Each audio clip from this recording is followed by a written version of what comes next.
بسم اللہ الرحمن الرحیم 22ویں تراویح کے چند اہم نکات۔ آج 25ویں پارے کی تلاوت کی گئی۔ سورہ حامیم سجدہ کا جو حصہ آج پڑھا گیا ہے اس کے نکات بھی کل کے خلاصہ میں پیش ہو چکے ہیں۔ آج سورہ شورا کے نکات پیش ہیں۔ اس سورہ کا نام سورہ شورا ہونے کا یہ مطلب نہیں ہے کہ اس میں اسلام کا شورائی نظام بیان کیا گیا ہے، بلکہ اور صورتوں کی طرح اس کا مطلب صرف یہ ہے کہ اس سورہ جس میں لفظ شورا آیا ہے، چنانچہ اس سورہ میں اہل ایمان کی یہ صفت بیان کی گئی ہے کہ امرہم شورا بینہم، یعنی وہ آپس میں مشورے سے کام کرتے ہیں۔ ابتدا اس طرح کی گئی ہے کہ تم لوگ ہمارے نبی کی پیش کی ہوئی باتوں پر تعجب کا اظہار کرتے ہو۔ یہ کوئی نئی بات تو نہیں کہ کسی آدمی پر اللہ کی وحی آئے۔ ایسی ہی وحی اور زندگی بسر کرنے کی ہدایت اس سے پہلے بہت سے انبیاء علیہم السلام کو دی جا چکی ہے۔ اس طرح یہ بھی تعجب کی بات نہیں کہ آسمانوں اور زمین کے مالک ہی کو معبود مانا جائے، بلکہ تعجب کی بات یہ ہے کہ اس کے بندے ہو کر اسی کی خدائی میں رہتے ہوئے لوگ کسی دوسرے کو اللہ اور حاکم تسلیم کریں، توحید پر بگڑتے ہو، حالانکہ مالک کائنات اور حقیقی رزاق کے ساتھ جو شرک تم کر رہے ہو یہ اتنا بڑا جرم ہے کہ آسمان اس پر پھٹ پڑیں تو کوئی تعجب کی بات نہیں۔ تمہاری اس دیدہ دلیری پر فرشتے بھی حیران ہیں اور ہر وقت ڈر رہے ہیں کہ نہ معلوم کب تم پر اللہ کا عذاب ٹوٹ پڑے۔ فرشتے تو فرشتے ہیں، ایک معمولی سا پرندہ جسے ہم ہدہد کہتے ہیں، اس نے بھی جب دیکھا کہ قوم سبا کے لوگ سورج کی پوجا کرتے ہیں تو اس کو بھی تعجب ہوا۔ وہ آیا اور سلیمان علیہ السلام نے جب اس سے پوچھا کہ تو کہاں غائب ہو گیا تھا، تو اس نے ایک لمبی چوڑی تقریر کر ڈالی کہ میں تو ایک ایسی قوم پر ابھی میں وہاں سے گزر کر آیا ہوں، اور جو میں نے وہاں دیکھا ہے اس کا علم آپ کو بھی نہیں ہے۔ میرا گزر ایک ایسی قوم کے اوپر ہوا جو اللہ کو چھوڑ کر سورج کی پرستش کرتی ہے۔ وہ اس کے بعد پھر وہ تقریر کرتے ہوئے کہتا ہے کہ یہ کیسے لوگ ہیں کہ اللہ ایسا ہے ایسا ہے ایسا، اللہ کی صفتیں گنا رہا ہے، وہ خوبیاں گنا رہا ہے، وہ اس کو چھوڑ کر سورج کی پوجا کر رہے ہیں۔ ایک معمولی سا پرندہ، فرشتے تو فرشتے ہیں، ان کو تعجب، وہ تو سب کچھ دیکھ رہے ہیں وہاں اپنی آنکھوں سے۔ ایک معمولی سا پرندہ وہ تعجب کر رہا ہے کہ یہ انسان کیا ہے۔ یہ انسان اور جنات کو چھوڑ کر دنیا کی کوئی مخلوق ایسی نہیں ہے جو یہ اس طرح کا کام کرتی ہو، بلکہ اللہ تبارک تعالیٰ نے مختلف جگہوں پر قرآن کے اندر یہ فرمایا کہ چاند، سورج، ستارے، پرندے، درخت سب اللہ کی تسبیح میں لگے ہوئے ہیں۔ یہ پہاڑ جو ہم دیکھ رہے ہیں، اللہ تبارک تعالیٰ کہتے ہیں کہ یہ بھی اپنی زبان میں اللہ کی تسبیح بیان کر رہے ہیں۔ اگر شرک، کفر اور شرک میں مبتلا ہے تو صرف دو قوم، ایک جنات اور ایک انسان۔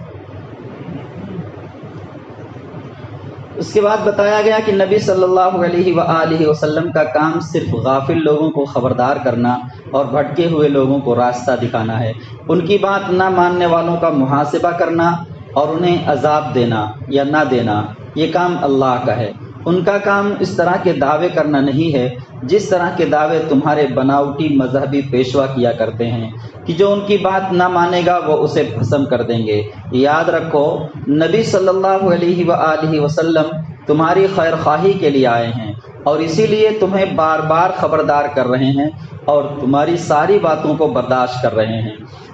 پھر اس مسئلے کی حقیقت سمجھائی کہ اللہ نے سارے انسانوں کو پیدائشی طور پر سیدھی راہ پر کیوں نہیں لگا دیا، ان میں یہ اختلاف کیوں گوارا کر رہا ہے۔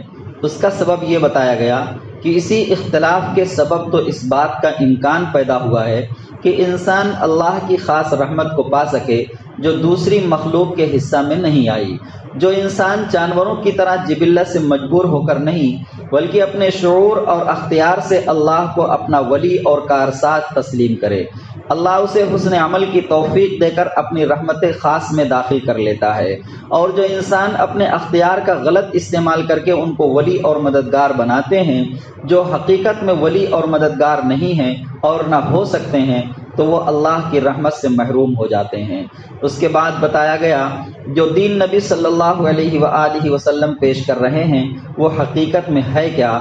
یہ وہی دین ہے جو پہلے بھی حضرت نوح علیہ السلام، ابراہیم علیہ السلام، موسیٰ علیہ السلام اور عیسیٰ علیہ السلام لے کر آ چکے ہیں۔ گویا انبیاء علیہم السلام کی پوری تاریخ میں اللہ کی طرف سے یہی ایک دین آتا رہا ہے، اور فرمایا کہ ان سب کو یہی حکم دیا گیا تھا کہ اللہ کے دین کو قائم کرنا اور قائم رکھنا، اور اس معاملہ میں متفرق نہ ہو جانا۔ اللہ کا دین کون سا ہے؟ فرمایا اللہ کے نزدیک سچا دین اسلام ہے، یعنی حضرت نوح علیہ السلام سے لے کر حضرت محمد صلی اللہ علیہ وآلہ وسلم تک ایک ہی دین آیا ہے۔ اگر فرق ہے تو حالات اور زمانوں کے لحاظ سے بعض جزیات میں فرق ہے۔ اس کی مثال ایسی ہے جیسے بچے کے بالغ ہونے تک قد اور جسامت میں فرق ہوتا چلا جاتا ہے۔ اس فرق کے لحاظ سے کپڑے چھوٹے بڑے ہو جاتے ہیں، مگر بنیادی ڈھانچہ ایک ہی ہوتا ہے۔ ساتھ ہی بتایا گیا تم لوگوں کو احساس نہیں ہے کہ اللہ کے دین کو چھوڑ کر غیر اللہ کے بنائے ہوئے دین اور قانون کو اختیار کرنا اللہ کے مقابلے میں کتنی بڑی ڈھٹائی ہے؟ تم اسے معمولی بات سمجھتے ہو، مگر یہ اللہ کی غیرت کو للکارنے والی بات ہے، اور اس کی سزا بھی ان کو بھگتنی پڑے گی جو ایسا کریں گے۔ رزق اور معاش کے تعلق سے اللہ تعالیٰ نے بتایا کہ اللہ بندوں پر حد درجہ مہربان ہے، جسے جو کچھ چاہتا ہے دیتا ہے، سب کو یکساں سب چیزیں نہیں دیتا، کسی کو کوئی چیز دی ہے تو کسی کو کچھ اور، کسی کو کم کسی کو زیادہ۔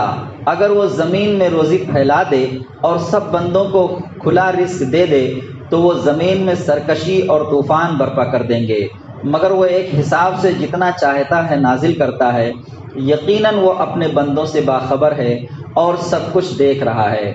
یعنی ہمارا رب ہی بہتر جانتا ہے کہ کون کتنا برداشت کر سکتا ہے، کتنا دیا جائے تو انسان اس کو برداشت کر لے، یہ ہمارا رب ہی بہتر جانتا ہے۔ ہم نے اکثر لوگوں کی زبان سے یہ کہتے ہوئے سنا کہ یار جب سے پیسہ آیا تب سے بدل گئے، جب سے پیسہ آیا ہے تب سے بدل گئے ہیں، سنے نا؟ عموماً لوگ کہتے ہیں، تو اصل میں بدل نہیں گئے، جو حقیقت تھی وہ ظاہر ہو گئی، جو انسان کی اصلیت تھی وہ ظاہر ہوئی۔ پیسہ نہ رہنے کی وجہ سے بہت سارے جرائم وہ نہیں کر سکتا تھا، ظلم سے اپنے آپ کو روکے ہوئے رہتا تھا، آنے کے بعد وہ سب کچھ نکل کر آ گیا۔ اب آپ اندازہ لگائیں کہ اگر اس کی مرضی کے مطابق اس کو مل جائے تو پھر کیا کر ڈالے وہ؟ تو اتنا ہی اللہ اس کو رزق دیتے ہیں جتنا وہ اس کے حق میں اس کے لیے بہتر ہے، اور یہ اللہ ہی بہتر جانتا ہے کہ کس کے لیے کتنا اور کیا بہتر ہے۔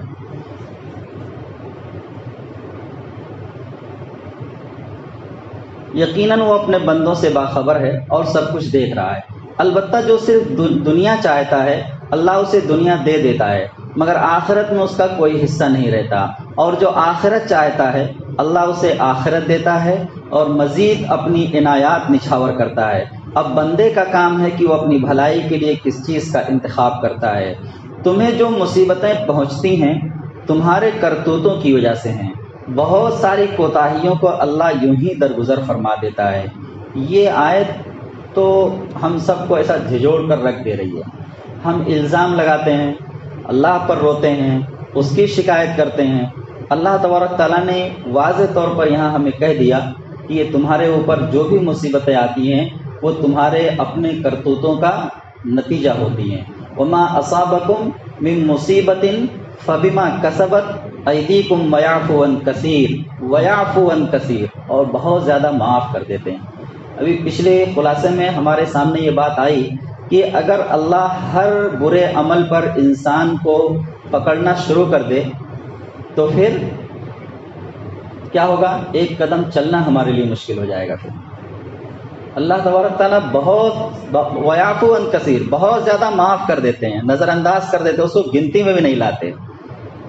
تو ہمارے اوپر اتنی پریشانیاں، اتنی تکلیفیں، اتنی مصیبتیں ہیں کہ ہر شخص ابھی ذرا سا قرید کر دیکھیں تو ایک پٹارا آدمی کھول کر رکھ دے گا کہ یہ تکلیف، یہ پریشانی، یہ پریشانی۔ تو واضح طور پر یہاں یہ بات کہہ دی گئی کہ جو مصیبتیں پہنچتی ہیں تمہارے کرتوتوں کی وجہ سے ہیں۔ بہت ساری کوتاہیوں کو اللہ یوں ہی درگزر فرما دیتا ہے۔ تم زمین کو، خدا کو عاجز نہیں کر سکتے، اللہ کے مقابلے میں تمہارا کوئی مددگار نہیں۔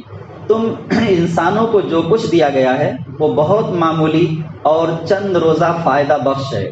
خدا کے پاس آخرت میں جو کچھ ہے وہ زیادہ بہتر اور پائیدار ہے۔ اور ان لوگوں کے لیے جو خدا کو مانتے ہیں، اس پر بھروسہ کرتے ہیں، کبیرہ گناہوں سے بچتے ہیں، بے حیائی کے کاموں سے پرہیز کرتے ہیں، غصہ آ جائے تو درگزر کرتے ہیں، اپنے رب کا حکم مانتے ہیں، نماز پڑھتے ہیں، اپنے معاملات آپس کے مشورے سے چلاتے ہیں، ہم نے جو کچھ دیا ہے اس میں سے راہ خدا میں خرچ کرتے ہیں، کوئی زیادتی کرے تو مقابلہ کرتے ہیں، برائی کا بدلہ بس اتنی ہی برائی سے دیتے ہیں۔ یہ اصولی بات ہے، مگر جو درگزر کر دے اور اصلاح کرے اس کا اجر اللہ کے ذمے ہے۔ یہ دوسرا ضابطۂ اخلاق ہے۔ اللہ زیادتی کرنے والوں کو پسند نہیں کرتا۔ جو لوگ ظلم ہونے کے بعد بدلہ لیں ان کو ملامت نہیں کی جا سکتی۔ ملامت کے لائق وہ ہیں جو دوسروں پر ظلم کرتے ہیں، زمین میں ناحق زیادتیاں کرتے ہیں، ان کے لیے دردناک عذاب ہے۔ جو شخص صبر سے کام لے اور درگزر کرے تو یہ بڑی ہمت کا کام ہے۔ یعنی اگر آپ کے ساتھ زیادتی کسی نے کی ہے تو آپ اس سے بدلہ لے سکتے ہیں، یہ ہمیں ہماری شریعت اختیار دیتی ہے۔ لیکن اس کے بعد بھی آگے پھر اللہ تبارک تعالیٰ کہتے ہیں کہ اگر آپ صبر سے کام لیں، معاف کر دیں تو یہ اس سے بہتر ہے۔ جو کچھ آسمانوں اور زمین میں ہے سب خدا کا ہے، جسے چاہتا ہے لڑکیاں دیتا ہے، جسے چاہتا ہے لڑکے دیتا ہے، جسے چاہتا ہے لڑکیاں لڑکے دونوں دیتا ہے، جسے چاہتا ہے بانجھ کر دیتا ہے۔ وہ سب کچھ جانتا ہے اور ہر چیز پر قادر ہے۔ سورہ زخرف کا مرکزی مضمون بھی توحید ہے۔ قیامت کا ذکر کرتے ہوئے مشرکین کے اس عقیدہ کی بھی تردید کی ہے کہ وہ ملائکہ کو الوہیت میں شریک سمجھتے ہیں اور ان کی شفاعت پر اعتماد رکھتے ہیں۔ کافروں کے کفر کا اصل سبب یہ قرار دیا کہ ان کی دنیاوی کامیابیوں نے انہیں دھوکے میں مبتلا کر رکھا ہے اور وہ یہ سمجھتے ہیں کہ آخرت میں بھی وہی کامیاب ہوں گے۔ یہ شیطان کا دھوکہ ہے۔ اصل کامیابی آخرت کی کامیابی ہے اور اس کا معیار دنیا میں مال و دولت کا مالک ہونا یا اقتدار وقت مل جانا نہیں ہے، بلکہ اس کا معیار اللہ کے رسول صلی اللہ علیہ وآلہ وسلم کے بتائے ہوئے راستے پر چلنا ہے۔ پھر نبی صلی اللہ علیہ وآلہ وسلم کو کافروں کی طرف سے قتل کرنے کی سازشوں پر تنبیہ کرتے ہوئے فرمایا، انہوں نے سمجھ رکھا ہے کہ ہم ان کی راز کی باتیں اور خسر پھسر سنتے نہیں ہیں، ہم سب کچھ سن رہے ہیں اور ہمارے فرشتے ان کے پاس بیٹھے لکھ رہے ہیں۔ انہیں ان کے حال پر چھوڑ دیجئے اور کہہ دیجئے سلام ہے، تمہیں عنقریب معلوم ہو جائے گا کہ اللہ کیا کرنے والا ہے۔ مشرکین مکہ نے بھی آپ کے قتل کی سازشیں کی اور ہجرت کر کے جب آپ صلی اللہ علیہ وآلہ وسلم مدینہ آئے، بلکہ ہجرت کی رات ہی، جس رات آپ اپنے گھر سے نکلے ہیں، اس رات مشرکین مکہ نے آپ کے گھر کو ننگی تلواریں لیے گھیر رکھا تھا، ہر طرف سے محاصرہ کر رکھا تھا۔ حضرت علی رضی اللہ عنہ کو آپ صلی اللہ علیہ وآلہ وسلم نے اپنے بستر پر سلایا اور سورہ یاسین کی تلاوت کرتے ہوئے گھر سے باہر نکلے ہیں۔ وَجَعَلْنَا مِن بَيْنِ أَيْدِيهِمْ سَدًّا وَمِنْ خَلْفِهِمْ سَدًّا فَأَغْشَيْنَاهُمْ فَهُمْ لَا يُبْصِرُونَ۔ یہ آیت پڑھتے ہوئے آپ اپنے گھر سے باہر نکلے ہیں۔ اللہ تبارک تعالیٰ نے ان کے اور آپ صلی اللہ علیہ وسلم کے درمیان دیوار حائل کر دی۔ اس آیت میں ایسا ہی ترجمہ نکل کر آتا ہے، وجہ صد کہتے ہیں دیوار کو، اور وہ دیکھ نہیں سکے۔ پھر اس کے بعد جب آپ مکہ سے ہجرت کر کے مدینہ آتے ہیں تو مدینہ کے یہودیوں نے بھی آپ کے قتل کی سازش کی، آپ کو زہر بھی دیا گیا، آپ پر جادو بھی کیا گیا، اس طرح سے آپ کو ختم کرنے کی کوششیں کی گئی۔ لیکن اللہ تبارک تعالیٰ کہہ رہے ہیں کہ وہ سمجھتے ہیں کہ ہم ان کی خسر سنتے نہیں ہیں، وہ جو کچھ مشورے کر رہے ہیں آپ صلی اللہ علیہ وسلم کو قتل کرنے کا، ہم اس سب سے واقف ہیں، اور اللہ تبارک تعالیٰ نے اپنے نبی کو ان دشمنوں سے محفوظ رکھا۔ ہم سب کچھ سن رہے ہیں اور ہمارے فرشتے ان کے پاس بیٹھے لکھ رہے ہیں، انہیں ان کے حال پر چھوڑ دیجئے اور کہہ دیجئے سلام ہے، تمہیں عنقریب معلوم ہو جائے گا کہ اللہ کیا کرنے والا ہے۔ جو شخص خدا کے پیغام سے غفلت برتتا ہے ہم اس پر ایک شیطان مسلط کر دیتے ہیں، وہ اس کا ساتھی بن جاتا ہے۔ جو شخص خدا کے پیغام سے غفلت برتتا ہے ہم اس پر ایک شیطان مسلط کر دیتے ہیں، وہ اس کا ساتھی بن جاتا ہے۔ یہ شیاطین ایسے لوگوں کو سیدھی راہ سے بھٹکاتے ہیں جو اپنی جگہ یہ سمجھتے ہیں کہ ہم سیدھی راہ جا رہے ہیں۔ آخر کار جب یہ شخص ہمارے پاس پہنچے گا تو اپنے شیطان سے کہے گا کاش میرے تیرے درمیان مشرق و مغرب کی دوری ہوتی، تو بدترین ساتھی نکلا۔ اس وقت ان سے کہا جائے گا تمہارے پچھتانے سے کیا فائدہ، دنیا میں تم نے اپنے جانوں پر ظلم کیا، آج تم اور شیاطین یہ عذاب ساتھ ساتھ بھگتو گے۔ سورہ دخان کا پس منظر یہ ہے کہ جب کافروں کی مخالفت سخت ہوتی چلی گئی تو نبی صلی اللہ علیہ وآلہ وسلم نے دعا کی، خدایا یوسف کے قحط جیسے ایک قحط سے میری مدد فرما۔ حضور صلی اللہ علیہ وآلہ وسلم کا خیال تھا کہ جب ان پر مصیبت پڑے گی تو ان کے دل نرم ہو جائیں گے اور یہ توبہ کر لیں گے۔ اللہ تعالیٰ نے آپ کی دعا قبول فرمائی اور ایسا قحط پڑا کہ لوگ بلبلا اٹھے۔ بعض سرداران قریش خاص طور پر ابو سفیان حضور صلی اللہ علیہ وآلہ وسلم کے پاس آئے اور درخواست کی کہ اپنی قوم کو اس بلا سے نجات دلانے کے لیے اللہ سے دعا کریں۔ اس موقع پر اللہ نے یہ سورہ نازل فرمائی جو اہم باتیں اس میں بیان فرمائی گئی ہیں۔ اب آپ اندازہ لگائیں کہ ابو سفیان ابھی اسلام قبول نہیں کیے ہیں، یہ مکہ جب فتح ہو جاتا ہے یعنی ہجرت کے 8 سال کے بعد تب جا کر وہ اسلام قبول کرتے ہیں، ابھی کفر کی حالت میں ہیں، اور اس آئی ہوئی پریشانی سے نجات دلانے کے لیے کس کے پاس آئے ہیں؟ حضور صلی اللہ علیہ وسلم کے پاس۔ دشمنی میں پیش رہتے ہیں، جو قافلہ گیا ہے سامان سفر تجارت کا لے کر شام، اور صرف جنگ کی تیاری کے لیے جس کی وجہ سے جنگ بدر واقع ہوئی، اس کا سردار یہی ابو سفیان ہی تھے، اس وقت اس کے سردار ابو سفیان ہی تھے۔ تو ایک طرف تو دشمنی اس قدر، اور دوسری طرف آپ کی نبوت پر یقین کیسا ہے، ان کو اندازہ لگائیں آپ۔ ان کو یہ پتہ ہے کہ یہ اللہ کے نبی ہیں اور سچے نبی ہیں، ورنہ جاتے وہ جو بتوں کو گڑھ کے رکھا ہوا تھا کعبہ کے اندر، 360 بت رکھے ہوئے تھے، جاتے کسی کے پاس کھڑے ہوتے کہ یہ قحط سے ہمیں نجات دلا دو، جو ان کے پانی برسانے والا دیوتا تھا اس کے پاس جا کر کھڑے ہوتے کہ جو ہے آپ ہم پریشان ہے قوم ہماری، پانی برسا دیجئے۔ لیکن ان کو پتہ ہے کہ یہ بتوں سے کچھ ہونے والا نہیں ہے۔ دعا کرانے کے لیے کس کے پاس آ رہے ہیں؟ نبی صلی اللہ علیہ وسلم کے پاس، حالانکہ حالت کفر میں ہے۔ تو یہ اس بات کی دلیل ہے کہ ان کو یقین ہے۔ ابو جہل تو کہتا تھا اپنی زبان سے کہ ہم جانتے ہیں کہ یہ سچے رسول ہیں، لیکن خاندانی عداوت دشمنی یہ کچھ ایسی ہوتی ہے کہ انسان کو حق پر بھی جو آنے کے لیے روک دیتی ہے۔ بعض سرداران قریش خاص طور پر ابو سفیان حضور صلی اللہ علیہ وآلہ وسلم کے پاس آئے اور درخواست کی کہ اپنی قوم کو اس بلا سے نجات دلانے کے لیے اللہ سے دعا کریں۔ اس موقع پر اللہ نے یہ سورہ نازل فرمائی، اس میں جو اہم باتیں بیان فرمائی گئی ہیں یہ ہیں، اولاً یہ کہ تم اس قرآن کو محمد صلی اللہ علیہ وسلم کی تصنیف سمجھتے ہو، تو یہ خود گواہی دے رہی ہے کہ یہ کسی انسان کی نہیں بلکہ خداوند عالم کی کتاب ہے۔ دوسرے یہ کہ تم اس کتاب کو اپنے لیے ایک مصیبت سمجھتے ہو کہ اس میں تو بس یہ حرام، یہ شرک، یہ بدعت یہی لکھا ہوا ہے، حالانکہ وہ بڑی انتہائی مبارک گھڑی تھی جب اللہ نے سراسر اپنی رحمت کی بنا پر تمہارے یہاں رسول بھیجنے اور اس پر اپنی کتاب نازل کرنے کا فیصلہ فرمایا۔ تیسرے یہ کہ تم اپنی نادانی سے یہ سمجھتے ہو کہ اس رسول اور کتاب سے لڑ کر تم جیت جاؤ گے، حالانکہ اس رسول صلی اللہ علیہ وسلم کی بعثت اور اس کتاب کی آمد اس خاص گھڑی میں ہوئی ہے جب اللہ تعالیٰ قسمتوں کے فیصلے فرماتا ہے، اور اللہ کے فیصلے کمزور نہیں ہوتے کہ جس کا جی چاہے اٹھ کر بدل ڈالے، نہ وہ کسی جہالت اور نادانی پر مبنی ہوتے ہیں کہ ان میں غلطی رہ جائے۔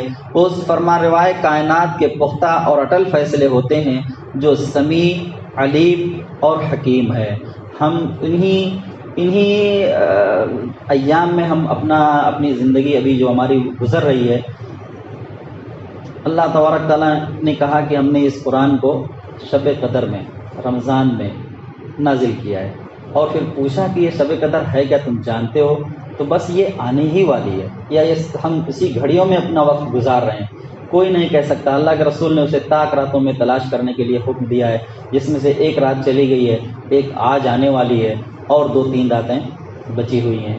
تو ہمیں چاہیے کہ ہم اس کی قدر کر لیں، وقت بالکل ضائع نہ کریں۔ بہت ہی مختصر تھوڑا وقت ہمارے پاس اور بچا ہوا ہے۔ چوتھی یہ کہ اللہ کی ربوبیت اور رحمت کا صرف یہی تقاضا نہیں ہے کہ وہ تمہارا پیٹ بھرا کرے، بلکہ یہ بھی ہے کہ وہ تمہاری رہنمائی کا انتظام بھی کرے۔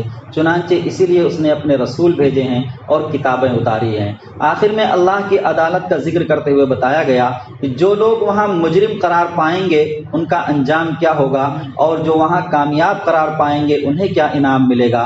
اس کے بعد سورہ جاثیہ ہے، اس میں بتایا گیا کہ تعصب سے پاک اور ذرا سی عقل رکھنے والا بھی اپنے چاروں طرف پھیلی ہوئی نشانیوں کو دیکھ لے گا تو پکار اٹھے گا کہ بغیر خدا کے یہ سارا عظیم الشان نظام وجود میں نہیں آ سکتا، اور خدا بھی ایک، لیکن جو ہٹ دھرم کسی غرض سے قسم کھا کر بیٹھ گیا ہو کہ وہ مان کر نہیں رہے گا تو اسے کوئی نشانی اور معجزہ بھی یقین دلانے کے لیے کافی نہیں ہو سکتا۔ پھر فرمایا کہ یہ خدا سے بے خوف لوگ آپ کے ساتھ جو بےہودیاں کر رہے ہیں، آپ ان پر صبر کیجئے اور اپنے کام میں لگے رہیے، خدا ان سے نمٹ لے گا اور آپ کو اجر عظیم عطا فرمائے گا۔ آخرت کے بارے میں دلائل دیتے ہوئے فرمایا، جس طرح تم آپ سے آپ زندہ نہیں ہو گئے بلکہ ہمارے زندہ کرنے سے زندہ ہوئے، اسی طرح تم آپ سے آپ نہیں مر جاتے بلکہ ہمارے موت دینے سے مرتے ہو۔ اور بعض مرتبہ تو انسان کی زندگی میں کچھ ایسے ایام آتے ہیں اور ہم نے دیکھا ہوگا لوگ اس طرح گھٹ گھٹ کر زندگی گزارتے ہیں، کسی ایسی مہلک بیماری میں مبتلا ہو جاتے ہیں کہ ہم دیکھ کر یہ کہتے ہیں کہ اس زندگی سے تو مر جانا بہتر ہے، لیکن موت نہیں آتی، ان کے اختیار میں ہے ہی نہیں۔ جیسے بھی اللہ تبارک تعالیٰ نے یہاں پر کہا کہ ہم نے تم کو زندہ کیا ہے، ہم ہی تمہیں زندگی دیتے ہیں اور ہم ہی تمہیں موت دیتے ہیں۔ انسان چاہ کر بھی نہیں مر پاتا اور اس تکلیف میں اپنی زندگی بتاتا رہتا ہے۔ جس طرح تم آپ سے آپ زندہ نہیں ہو گئے بلکہ ہمارے زندہ کرنے سے زندہ ہوئے ہو، اسی طرح تم آپ سے آپ نہیں مر جاتے بلکہ ہمارے موت دینے سے مرتے ہو۔ اور ایک وقت یقیناً ایسا آنا ہے جب تم سب بیک وقت جمع کیے جاؤ گے۔ اس بات کو تم اپنی نادانی اور جہالت سے آج نہیں مانتے تو نہ مانو، جب وہ وقت آ جائے گا تم خود اپنی آنکھوں سے دیکھ لو گے کہ اپنے خدا کے حضور پیش ہو اور تمہارا پورا اعمال نامہ بغیر کسی کمی بیشی کے تیار ہے اور تمہارے ایک ایک کرتوت کی گواہی دے رہا ہے۔ اس وقت تم کو معلوم ہو جائے گا کہ عقیدہ آخرت کا یہ انکار اور اس کا یہ مذاق جو آج تم اڑا رہے ہو تمہیں کس قدر مہنگا پڑا۔ 22ویں تراویح کا بیان ختم ہوا۔ اللہ تعالی ہم سب کو قرآن پڑھنے، اس کو سمجھنے اور اس پر عمل کرنے کی توفیق عطا فرمائے۔ اللہ تعالیٰ اس کی برکتوں سے ہمارے شہر اور ہمارے ملک اور تمام عالم اسلام کے حالات کو تبدیل فرمائے۔ ربنا تقبل منا انک انت السمیع العلیم وتب علینا انک انت التواب الرحیم۔ صلی اللہ تعالی علی خیر خلقہ محمد وعلی آلہ واصحابہ اجمعین برحمتک یا ارحم الراحمین۔